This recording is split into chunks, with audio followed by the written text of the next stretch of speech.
now set to reopen its border crossings with Belarus, ending a 2-week closure after the Zapad military exercises that were conducted jointly by Russia and Belarus.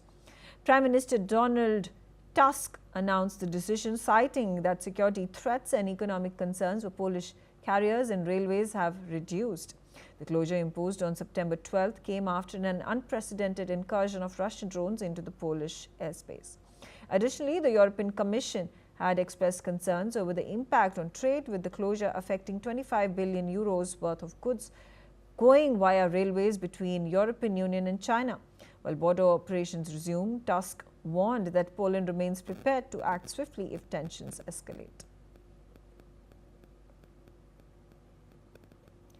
Professor Rowan, interesting to see this development where Poland at this point of time has opened its borders, allowed for trains to pass between Belarus and Poland. Belarus has been a strong ally and a staunch supporter of Russia in the war between Moscow and Kyiv.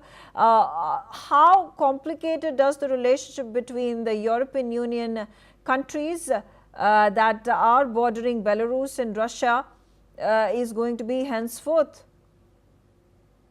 Belarus is an ally of Russia. For 2 weeks, the Russian troops exercised with the Belarus military on Belarus soil, and that's why Romania closed the border for 2 weeks.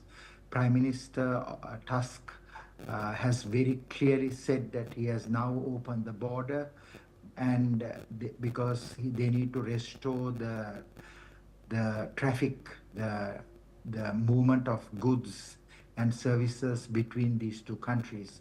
So China and European Union, they do a lot of trade, and that trade, the land route is, of course, Belarus. They have something like 25 billion euros worth of trade. The sea trade is 732 billion euros. What we are seeing is that this closure for 2 weeks impacted on trade. It impacted on the relationship that they are trying to establish between with Belarus. So I think that what is so important is for governments to talk and to resolve these disputes. If there is no dialogue, then of course there will be escalation that will lead to war. Professor Gunaratna, thank you very much for joining me on the telecast.